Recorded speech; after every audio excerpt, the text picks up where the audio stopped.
Okay, so in this video, I will try to fix the issue that you're gonna face if you do any kind of multi-layer compositing or any kind of data passes thing. If you're not familiar with the term called multi-layer compositing, basically if you just go to your view layer properties, you will see all your passes there. So basically these passes are your multi-layer things.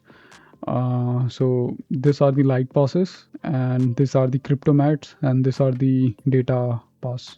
So the problem that I'm going to solve today is how to fix this storage issue. Whenever you try to render all these passes, your file size becomes so large that you cannot even work with that type of stuff. For the demonstration purpose, I will just show you the file size of a normal EXR file. So hopefully you can see this. Okay, so this is the cycle pass, and if you see the property of this thing, that is around 68.9 MB with all the passes like the combined depth pass, mist pass, and normal pass. And the 69 MB is for one frame. So you can imagine if you try to render 140 frames, so you can just do a multiplication with 69 multiply 120 frames. It will be go up to GBs, and this is not kind of ideal way. So I try to find a way so that I can optimize this file size without impacting that much amount of quality. So the solution that I got is you do not render your data passes with your cycles render. I don't know why this happens, but when you try to render the data passes with the cycle, the file size of that thing is like crazy high. So I'll just recommend you to not to render your data passes with your cycles render. Just try to render your light passes, for example this, three, this, and most of the time you do not need transmission also, so you can just turn this thing off.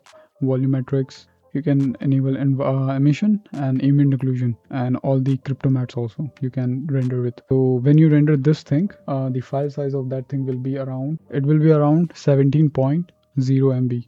So we reduce our file size from 70 MB to 17 MB. It is kind of 10x reduction. Now what you're gonna do with this passes, the depth pass, position, normal, and vector, is you have to switch your render engine to Eevee, and then you have to render it with your Eevee thing.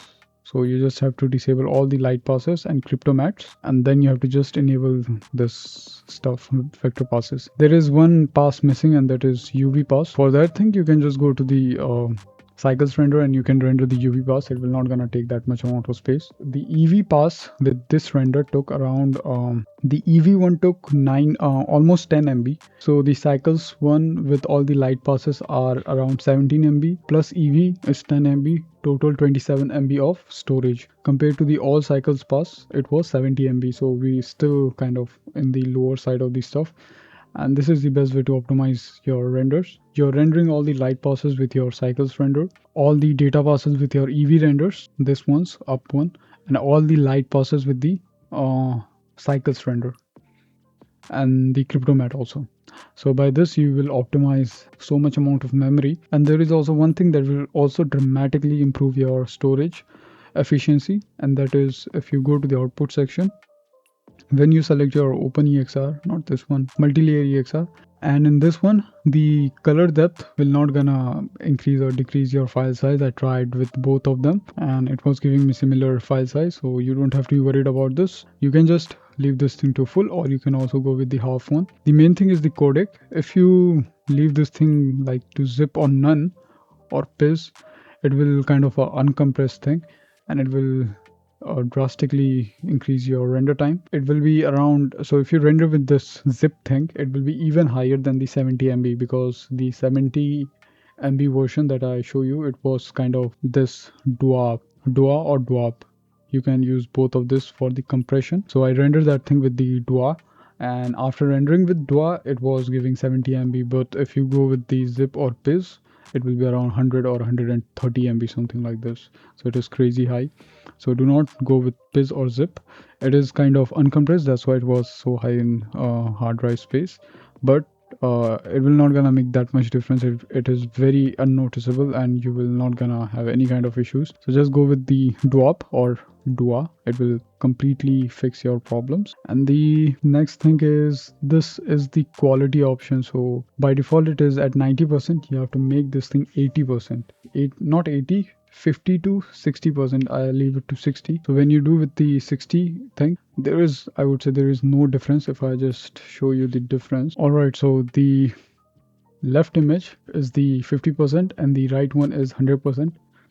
So if I just toggle the left and right one, you can see there is no visible difference. I'm doing left right, but it is not showing any kind of difference. But if I zoom in, then you will see some sort of little bit of change in this area. So it is very unnoticeable.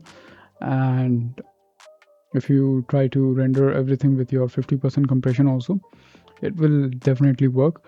So for the safer side, you can make it to 60% and it will just give you very good results without increasing your hard drive space. So yeah, that's it for this video. It took me very long time to do all the test renders and all the hit and tries, and finally I found this solution that is kind of very good compared to the cycles render, that you will render all the passes with the cycles and it will just increase your storage like crazy high. So you have to use both render engine Eevee and cycles to uncompressed and get maximum output from Blender. Basically, there is one thing that you have to make sure: you will just get a bit lower quality normal pass, but it is not a kind of a big deal in the Eevee render, and the vector passes are also just a bit lower. Everything, it will not gonna affect that much amount of quality, but there is subtle amount of degrade quality thing in Eevee, but the renders of Eevee are like crazy fast. It will just render with 1-2 seconds. So this is the Eevee render and this is the cycle one. So we are not using the Eevee thing for main thing, we are using the cycles render.